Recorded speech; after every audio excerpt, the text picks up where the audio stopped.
It's a part 2 podcast.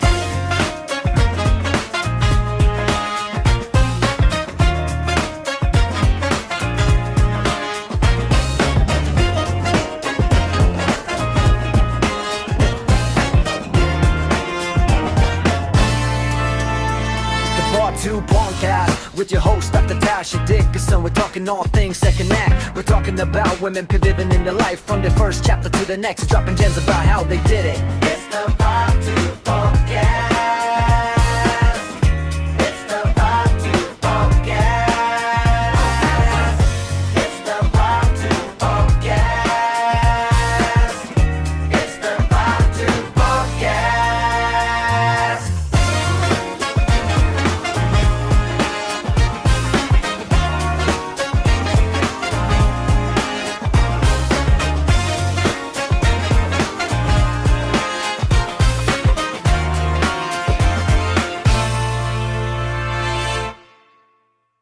Welcome to the Part 2 podcast. Forget the rules, we're writing the remix. Bold convos, real pivots, unapologetic change. Your Part 2 starts now. And I am your host, Dr. Tasha Dickerson. And today we are feeling zen. We are in the studio with Tiffany Winfield. Yes, welcome, Tiffany. Tiffany is a people-centered leader, wellness advocate, and founder of ZenWork Studio, a wellness social collective and co-working space designed to help high-achieving professionals merge productivity with peace. Tiffany believes that success comes from aligning ambition with balance, and her mission is to provide a sanctuary where professionals can work, recharge, and grow. Driven by purpose and innovation, she is committed to redefining the way we approach work and wellness because success should never come at the expense of well-being. Welcome, Miss Tiffany Winfield. Tasha, Dr. Tasha. Yes, ma'am. Well, thank you for coming in and sharing your experience and all of this good stuff. I'm just like, does Zen and work go together in the same word? Mm-hmm. Tell me about and that. They should. Yeah, they should. What I am a firm believer that we should put ourselves first, our well-being, our mental health, our self-care, all the things, and work comes second. Mm-hmm. I believe that there is a lot of people who work themselves in the ground and never put themselves first. So I'm on a mission to create a space where work and wellness can coexist. I also believe that all organizations, businesses, corporate places, all the things should make sure that they are prioritizing well-being for their employees. So I can imagine this isn't where you started off. Mm-hmm. Let's go back to the beginning. I say the part one. So what was your, let's take a minute. Call on the Zen, right? Yes, what was the part one? I guess that kind of redirected you to even start your journey here. So tell us about that. Let me back. I'm going to go All the way back to Danville, Virginia. Let's go to Danville. 1993. That was a good year. Yes, right. So born and raised in Danville, Virginia, raised in a single parent household, which is my mom. And, I always saw my mom just come home stressed, tired, depressed. She was a school teacher. Mm-hmm. When she came home, she always say, let me take my nerve pill. Fast forward now, I know that her nerve pill is an anxiety pill, right? Like a Xanax or something. Never taking care of herself, right? Mm-hmm. What stays in the household, what happens in the household stays in the household. Yep. Just a lot of generational things that really shaped who I am today. Mm-hmm. So I would say fast forward to COVID, right before COVID, during COVID, I was going through a crazy divorce. Mm-hmm. COVID, so I was in the house with my ex during COVID. Yeah. My mom, we had, right before COVID hit, my sister and I made a decision to put my mom in a nursing facility because she had or has dementia. Okay. And she really couldn't take care of herself. And during that time, again, it was COVID, my divorce, my mom, my sister had been diagnosed with stage 5 renal failure. Oh, my goodness. And she was going through dialysis 8 hours a day, 7 days a week. Mm-hmm. So she was doing overnight dialysis. Mm-hmm. And then also me just trying to work a new position where I was on the verge of getting promoted. So that pressure right there. Yeah. you're on that climb, that ladder. Yes, yes. I literally had mental breakdown. What were you doing? What was that climb? What was that job and career? So I work at Capital One full time. Capital One has been great to me. I love Capital One. Is people talk bad about Capital One, but it's a business, and Capital One does lay off. But again, it's a business, right? It is, yeah.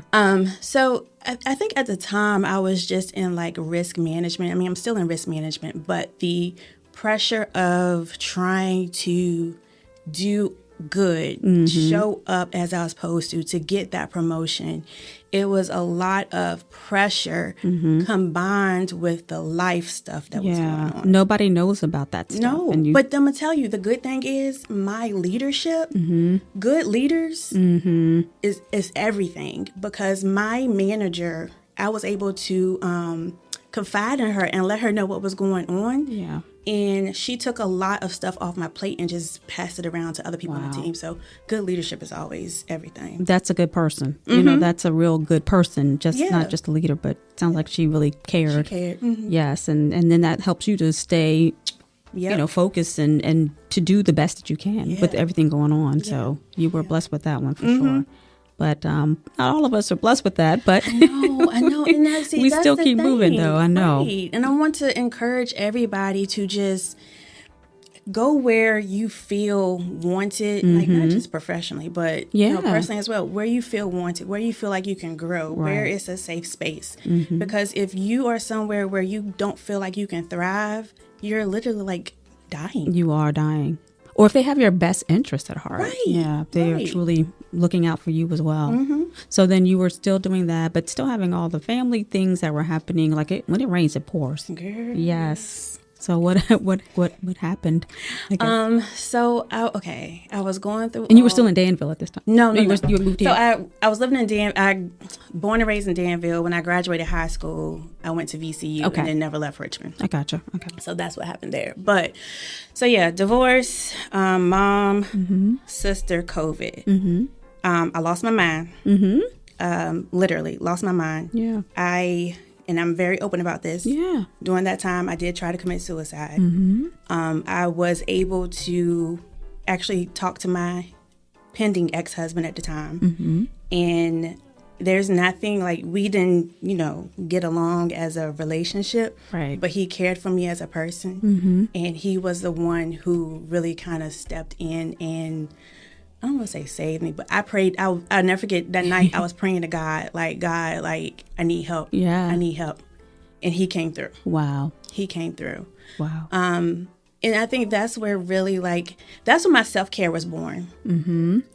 So what were you doing before? Were you just completely just survival mode, pretty much, it sounds like? Yeah, just surviving. Just surviving. Yeah. Yeah. Day to day. Just, I got up today and we're just going to make it through the day. Right. And thank God we did. Amen. Yeah. It gets like that sometimes. So thank you for sharing that, because a lot of people are in that moment right now. They don't know how to even take care. They're just trying to make it, which is a different level. Getting out of bed every day. Like, I've been there, done that.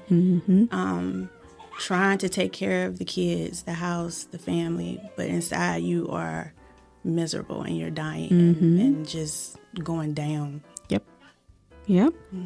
Well, I am glad that you kept going and that you had someone to speak with. So I guess after that moment, I guess what was the thing that said you got to keep going after? Because that moment is a moment, but those moments come back. So they do. What happened? How did you keep moving beyond that moment? Yeah.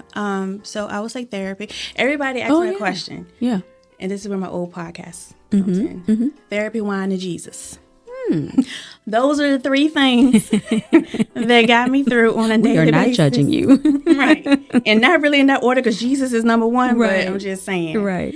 My therapist instilled in me something called 24/7 self-care. Okay. And it was doing something for at least 30 minutes every day for yourself. Okay. So for me, self-care was taking a long shower. And I love all the aromatherapy, the things that smell good. So I started using shower steamers. In the shower. I love those. Yes. And the shower was where I had my prayer time. I will literally get on the floor of the shower Yes. and just have praise and worship in the shower. Water is so healing, though. It is. No, it is. The living water, right? It is. It's the living water. Yeah, it is. And it literally does wash. The shower Yes. does help to wash away. You can leave it in the shower. Yeah. Yes. So I'll add this real quick. If anybody's listening, you feel like you just can't get out of bed. If you just can make yourself to the shower, take yourself to the shower and just let the water just hit you. Like it is refreshing. It's very refreshing. That is beautiful. Thank you for sharing you. that. Yeah, somebody needed that. Yes. So that was self-care. And then I guess was there a point when you just said enough is enough? The therapy and So yeah, when that situation happened when my ex-husband came to he came to pick me up and took me back to his house and, stayed until the next day. My therapist ended up suggesting that I get on meds. And again, in a Black household. yes, that is a bad word. Okay. Because again, my mom used to say my nerve pill. Yeah. And I didn't know what it was until I got older and had to take care of her, right? Mm-hmm. So I'm like, get on meds. I don't want to get on no meds. But I tried it anyway. Yeah. I tried it, right? I was on something for anxiety and something for depression. And I'll never forget, once it got into my system, I was like, this is what it feels like to be happy. Right. But isn't that funny? Some people were just walking around, don't even know that we don't even know what joy is. No. Yeah. So, because we've been in survival for so long. Yes. That is a good point. Get yeah. you some Lexapro, some Xanax, some something. Just did a PSA.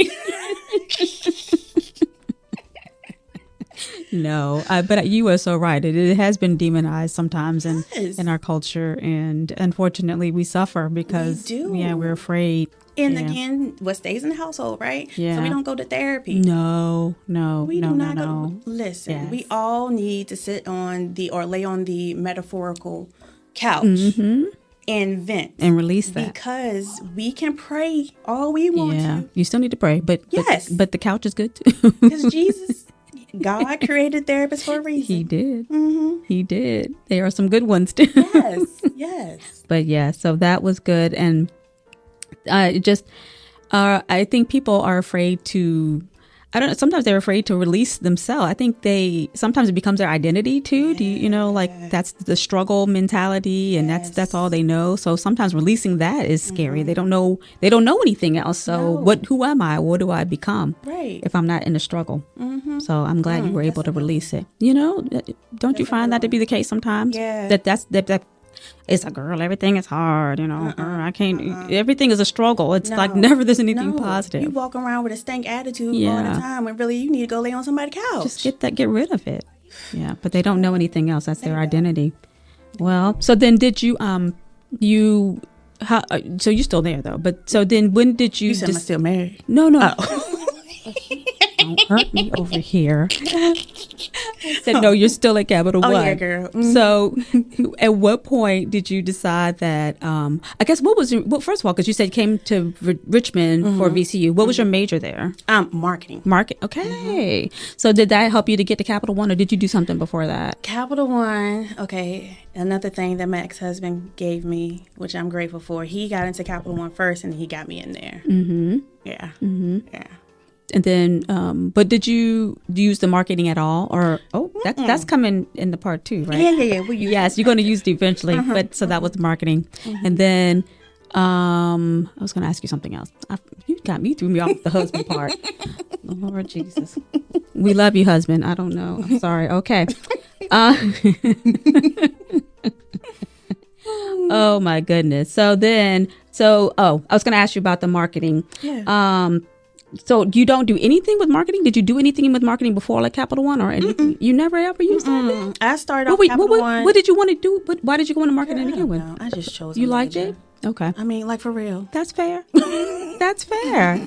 So God knew you needed the marketing. Right. It was coming. Eventually, He said she will need it. I will give it to her now. Because I am using it. Because she will not know when she will need it. Because it does happen. But you have to market yourself. Like we don't realize sometimes you have to market yourself in certain positions and job and life. Advocate. You're marketing and advocating for yourself. So learning those skills is like communication, being a communication maker. You need to learn how to speak and speak up. In our society now, the young people, we have to help them with their communication because we've kind of hurt them with our phone addictions and things. So don't get me started on that because I have a 14-year-old about to be 15 and he's plucking my last. I know. They need to learn how to communicate. So you never know what skills you're going to learn and to use in life later on. Well, I think that we will hear how she uses that marketing in her part 2 when we get back. Clock the tea, as Clock the teens say. tea. Okay, welcome back with Miss Tiffany Winfield, and we are talking about the ZenWork Studio that she created. And I guess let's jump right on in. So what made you start pivoting into that direction? I mean, did you wake up one day and say, I got to start this studio? Like, what happened there? So it was, I'm going to tell you, Tasha, it was weird. So like I said, now I'm big into self-care, and I was taking the showers, and I started another business called CLA 74, which we help women of faith integrate self-care into their everyday routine. Is it still there? You still have that? Yeah, it's kind of sort of. I'm focusing on ZenWork, but yes, I still sell my CLA products. So I started making the shower steamers, room sprays, other stuff, and just selling it as part of CLA for self-care. But literally, Tasha, like one day, I would never forget where I was when it just hit me. And I literally said, I'm going to create a wellness center. Wow. It just came out of nowhere. It just came out of nowhere. We say air quote. Nowhere. Right. But we know it came from the man above, right? And I told my best friend, and I was like, I'm going to create a wellness center. And that seed was planted in my head, I think, in 2021. Okay. Everything that I've done since 2021 up until now is putting me in position for ZenWork Studio. Okay. Excuse me. So from the stuff the childhood trauma, adulthood trauma, to the in-between of learning what is self-care, learning what is mental health, learning how to take care of my mental health, wanting to help other, especially Black women, advocate for their mental health and self-care. Yes. Seeing my sisters try to do it all and putting their well-being to the back burner. That is what has pushed me to ZenWork Studio. Okay. Because we have to be the strong one a lot of the time. Too many times. Too many. More so than not. And sometimes we're being strong, don't even realize we're being strong. Right. Like we're being chosen as the strong one, even though we're not the strongest one at that time. We're just so used to running ragged. And that's why I gave my mama say running ragged all the time. Doing it all, not really asking for help, or maybe feeling like we deserve help, or like you maybe never even saw your mother receiving help. So how do I even ask for the help? So it's kind of generational sometimes. It too. is, Tasha. Yeah. It goes back to what happens in my household stays in my household. That is so true. And I released a newsletter, I think a few weeks ago, for ZenWork Studio, where I said that being able to ask for help is actually a superpower. Yeah. Because it is so hard to get up the courage to ask for help. Yeah. That when you did it, like that is like a big thing. It is a big thing. Yeah. I say, give me the cape. I would tell patients, give me the cape. Give me the cape. I'm have to write a prescription. The cape is in the cleaners. We're going to have to shred the cape. We don't pick the cape back up, because it depends on, how heavy that cape is. Yes. So, but we have been carrying the cape. We've been flying with the cape. The cape has holes in it. Right. The cape is just raggedy. It's just raggedy, hanging on by a thread. But we still put it on. Keep on going. Well, tell me more about what actually, what is the vision? What do you plan on doing there? So again, ZenWork Studio is where work and wellness coexist. And what I'm envisioning is so right now I am looking for a brick and mortar space. And my best friend made me put it in the atmosphere because I keep saying spring 2026. Okay. So she's like, didn't you want April? I said, yeah. She was like, just put it out there. Yeah. So I literally put it out there, April 2026, in social media, to all the people. So, but April 2026. 26 is going to happen. Okay. Yes, in it will. Jesus' name, amen. So it's going to be a social collective based off of wellness and self-care. We're also going to have wellness suites. centered around community. I love that. So when you walk in, think about you can feel it. Like you can just feel the atmosphere. You can just smell it. Like it smells like so like Zen-like. You go to the right, there's going to be wellness suites where you can go get your massage. I love you that. can get your facial, get you some acupuncture. And then you go over to the left. We're going to have a small co-working spot where you can work. If you have like a hour free, book you a massage and walk over And get the massage or get the acupuncture. Exactly. I love that. And then we're going to be doing wellness events. So any event, there's 8 dimensions, depending on who you ask. There's 8 dimensions of well-being. Okay. So I'm not going to go through all of them, but Well, tell us, hit the high points. spiritual. Okay. Well, I'll tell you the ones that are like important to me. Okay. Spiritual. Financial is part of your well-being. It because is. when your finances ain't right, you're not right? That is so true. Physical. Like we know that, right? Physical. Occupational, which is your job. Right. So those are some of the pillars or dimensions of well-being. The goal is to host an event once a month that hits each one of those 8 pillars. Yeah. Okay. So whether that's having, shout out to Sharice Jefferson Financial Fancy, to come and talk about your finances, right? And how finances intertwines with your well-being. Whether that's having a doctor come in, Dr. Tasha. She's signing me up. I'm trying to get the acupuncture. I don't know about No, I to don't. come and just, talk about things when it comes to taking care of your body, right? And we're also having fun too. So like right now I have an event scheduled for November 1st at HQ, which is a co-working space on Sims Avenue, and it's called Stretch and Sip. Ooh, okay. And it's going to be hosted by my girl Erica J of Ejuvenate.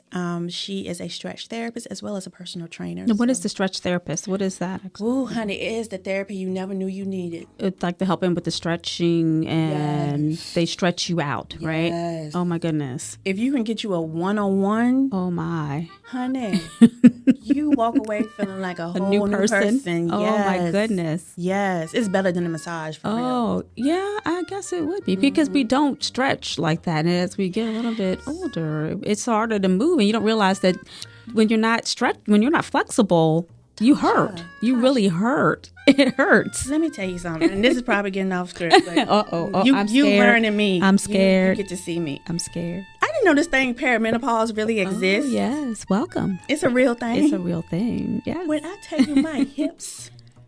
Yes, the estrogen is a powerful anti-inflammatory. When it decreases, everything hurts. Girl. It hurts. Yes, we turn into men. Men aren't as flexible as women. Yes. Not really men, but we just aren't as flexible, and it hurts. You have to Tasha. stretch and flex. It is painful. No one told us that. I said I can't even get up from my desk and walk straight. You have to stand there. So the people, they were like, well, "Is she okay?" Yes. Yeah, I know what you mean. I don't know what you mean. I haven't experienced this at all. No, but it is something to behold. And I can imagine the stretch. That is something we don't talk about because we know about the acupuncture. Right. We know about the massage. We know about, some of the other therapies, but people don't really know about the stretch. And it is important.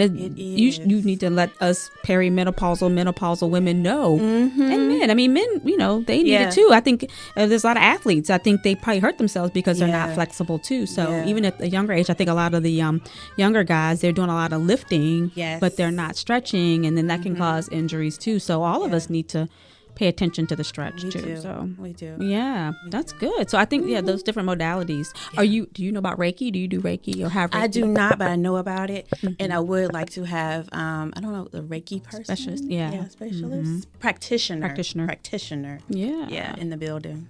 I love that. So because are you having events already though? I know that you don't have the actual space right now, but you are actually having. I'm having events because one aspect of ZenWork Studio is based again on community, right? So we're gonna have a social collective where it's gonna be membership based. Okay. So once you buy into the membership, you get to attend the majority of the events for free, right? Okay. Because your membership is paying for it. So I'm just trying right now to create the community and build the community and kind of showcase the different events that I plan on having at the actual studio. And you all did something too with was it? I know like the mental health part now. Like yes. The what did I do? So the depression and stuff that happens with the time change. Yep. So we just did it was called with my friend Tamisha Williams of Tamisha Williams Consulting. You know, I'm just gonna shout out everybody. Help her out, right? yeah. So we did what's called Falling into Winter. Okay. Thriving through the dark season. And that seasonal depression. It's real. Yeah. I went through it. And I know I talked to my therapist about this. I know it comes. Right. And I'm preparing myself now. That's a good thing. Yeah. Yeah. I am preparing myself. To prepare before it actually happens so that you can prevent it or maybe not so deep into it. Right. Yeah. Right. Putting those things in place, those resources and whatever in place so that it either won't come or it won't be as bad. Yeah, so you're heading it off. We get into that shower, get into that bath, take a nice bath, Epsom salt bath. All of those are very healing. Oh, saunas, I love all of that stuff. That's wonderful. Yes. Well, I guess so. Coming up, tell us more about, how you are planning on making the dream come to light, how we can collect the coins and all of that good stuff, because that's been a journey, I'm sure, in and of itself. And people don't talk about like finding funding and things of that nature when it comes to building a business for women, minority women, all that good stuff. So sometimes it can be difficult. We have a dream and no one wants to fund the dream. They think it's a great idea. We don't want to fund the dream. So we'll talk about some of that when we get back.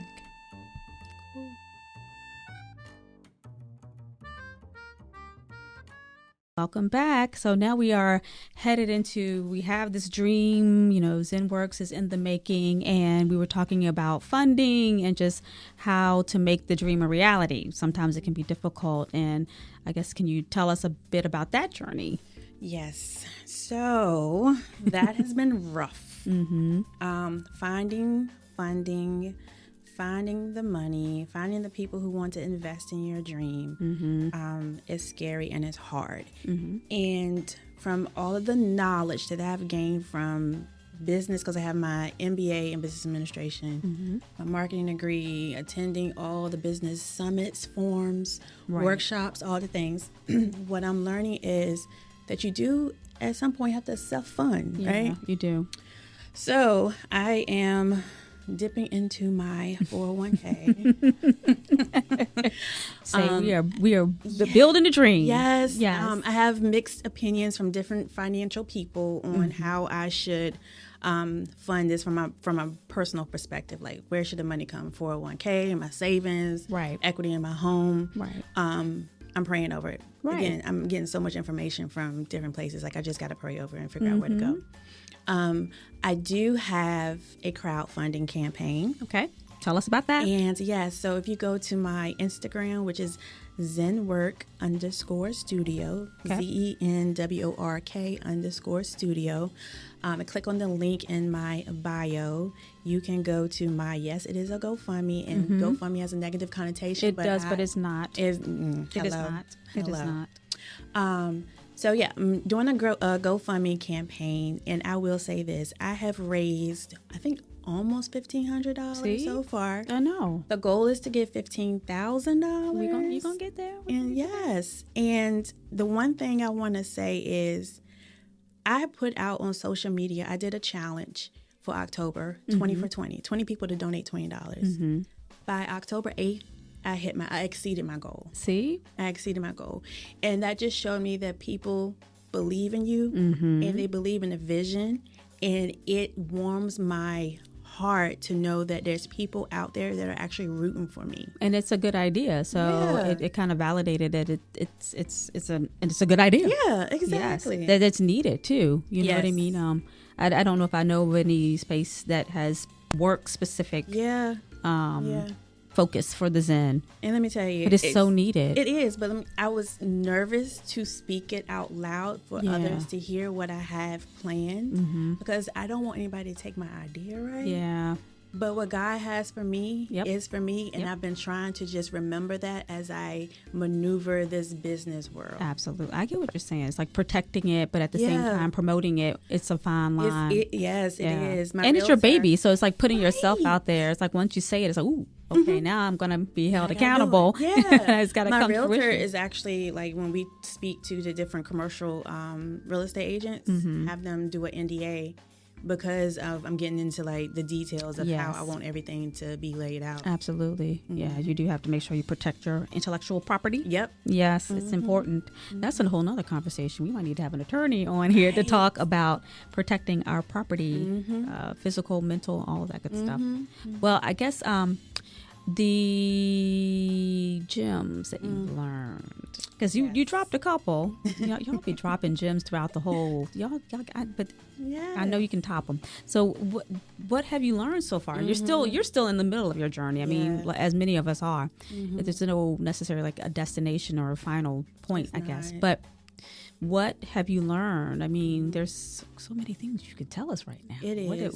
What's the biggest one? Or you can give me multiple. I'm gonna give you multiple because Okay. a lot is coming to my mind. One is celebrate your small wins. Yes. That is something that I think a lot of us don't do. Mm-hmm. And just to give you a story, I had hit a milestone of raising $500 in the GoFundMe. But again, I'm like, that's That's not that much, right? No. So I went to a conference, the Black Street Conference, and the young lady was like, "What's one small win that you haven't celebrated that you want to celebrate?" Right? Mm-hmm. I was like, "I raised $500 in my GoFundMe." Oh, what's your GoFundMe? Let me donate. Wow. What? Just open your mouth up. Yes. Closed mouths don't get fed. There you go. You said it. You said it. I am really learning that. You have to get out your comfort zone to grow. Because again, putting it out there that I have a GoFundMe, asking Right. people for money. Like, how am I going to ask somebody for some Yeah. money? You got to get it out your comfort zone. Closed gotta mouths do don't it. get fed. As I've gotten older, I have realized how God just moves and how we have to always put him first. Yep. Growing up, I grew up in the church, but I wasn't in the church, Right. As I use air quotes. Yes. I used to see my mama go to church. She used to send me to Sunday school, see her pray, do things, but I'm out here living life. Uh-huh. No. If God speaks to me in ways that I could never imagine. Yes. My best friend tells me all the time that I'm like the plug to God. Because when I tell you, like, I can. What's it say? decide- Jesus on the main line? Yeah, he is on the main line for me. Yes, he is. And another gem, asking for help, right? Yes. It's okay to ask for help. It It's okay to is. take off that cape and ask for help. Another thing along that line is, I heard this from my cousin. You have to pour from your overflow. Ooh, yes, that is You can't pour from a full cup. right. You have to be able to pour from your overflow. I love right? that part. Oh, Because yes. if you're pouring from a full cup, eventually that cup is going to get depreciate and go. empty too. Yes. Pour from your overflow. That is deep. Yes. And then to get to that overflow, we have to pause. We have to be still. And I'm still learning that. Yes. Building self-care is like building a muscle where you have to, just like you have to go to the gym and continuously lift. You can do self-care for like 2-3 weeks straight. And then if you stop, you fall off. Right. Right. And then you feel It's not it. like a once a month thing. No, it's a continuous, yes. like a love affair with yourself. Oh, I like yeah, that. it is. I like that. You have to make sure that it is something that you practice all the time. Your self-care impacts your mental, your physical, all of your well-being. And if we don't, we just putting ourselves in the early grave. We are. Isn't it crazy? They say they call it the graveyard shift for a reason, like the night shift. The night shift, yep. It's we don't get good rest. No. And so even if you're working the day, but you're working hours that are long, and you're coming home and getting back on a computer and sending emails and texts, and it never ends. You never shut it off. No. Your body's like, it'll shut it off for you. It will. It's gonna shut it off. It will. Yeah, I said one time, say be careful what you ask for. I I kept saying, "Whoo, I just need 3 weeks off. I was kind of half-hearted. Be careful what you say, right? I was at work. I said, "Ooh, child, just sometimes you take a week off and you come back and I just need 3 good weeks." Do you not know? He gave it to me. He sure did. I got 3 weeks. I was sick. I had to have surgery. See? And guess how many weeks I was out of work? 3 weeks. 3 exactly. weeks. So be careful how you ask for it. But when your body needs it, it will shut you down, and you will take those 3 weeks. So yeah, you have to practice what I preach. Yes, me too. Me too. Again, like I said, it's a muscle, right? It's a is. muscle. And I'll say this real quick. Again, I hope we're not gonna run out of time. Last year, I took 10 weeks off at Capital One for short-term disability. Yes. Because it got to a point again where I could feel myself just slipping. Yep. And my therapist, I love her to death. She was like, give me the accommodation. Yes. I took, and again, that's why I'm so grateful for Capital One, who just, oh my God, just an amazing company to work for. But yeah, I was able to take 10 weeks off, paid 100% paid. To take care of yourself. Yes. Because an employee that is taken care of will come back and take care of business. So more people should be that way. Yes. But, yes. I don't know. We just aren't that way all the time. And we were talking, one of the other sessions, we were talking about how sometimes we take vacation time, but we don't take vacation. So we take the vacation to do something. I got to go clean my house. I got to go, to these doctor's appointments. I got to take my kids to whatever, event or activity or their own doctor's appointments. Yeah. Or I got to go take care of a parent or something like that. We don't take the time to do nothing, to not plan. Yes. So I've been more intentional about when I take time off. Sometimes I don't tell my family I'm taking time because I don't want them to plan anything on my week off. But yeah, no, it's important sometimes to take the time by yourself. Yeah, that you need to be able to enjoy some just quietness, because we have so many distractions with phones dinging and pinging and all of that good stuff all the time. Yeah. So, and I'm learning that I'm not as present as I need to be. And when I say that, even when I'm sitting still, I'm not present. That's deep. I have, my brain is on 15,000 and I have about 20,000 tabs open. And being a business person too, you're constantly like, oh, I can do this, I can do this, I can do this. And then being a mama, okay, the kids, I gotta make it this appointment, I gotta do this. Always on. Yeah. I don't know how to be still. And that's exhausting. It is. It's exhausting when you can't shut your, that's a different level of exhaustion. Yes. It's not even a physical, it's a mental exhaustion. You just want to turn it off. Girl. And just stop it. But we've been trained to multitask. And I tell people all the time, I said, we're humans, we're not machines, and we're not meant, we can do it for a short period of time, but to require our brain to constantly to do that over and over, day after day, it's going to lead to burnout. So. I asked my best friend, I said, girl, am I crazy? No. Like literally like all these thoughts in my head, I feel like I was going crazy. They're all going at the same time. Yes. They're fighting each other. Right. But again, remember, you got to go back to the gym. Right. You got to lift that self-care weight. You got to remember to practice what you preach. And a prime example of that was like this weekend, my daughter had a game that she was supposed to cheer at. I didn't go. I was going to go to Danville to visit my mom. I didn't go. Shut it down. I just, as the kids call bed rot, I was bed rotting. But you need that. Your body said, sit down. Sit down. And I think we see others doing it. So if we're not doing the things, something is wrong with us. We need to get rid of that thought, like if we're not busy, something's wrong with us. Comparison is the devil. Yeah. So I tell you, what are we going to do here? So when can we expect it to be open again? April 2026. And how can they contribute? How can our listeners contribute or help you out on the journey? Again, my Instagram page is ZenWork_Studio. Just go to the link in my bio. It has all the information there on ways to support. Even if you can't financially support, this is another thing I'm learning about small business. Share. Yes. Call our names out in the rooms. Pray. Absolutely. You don't always have to be monetary, right? Yeah. But you can purchase sometimes. Exactly. We like to purchase too. Coming to America. we like the change, but we rather hear the kind that folds.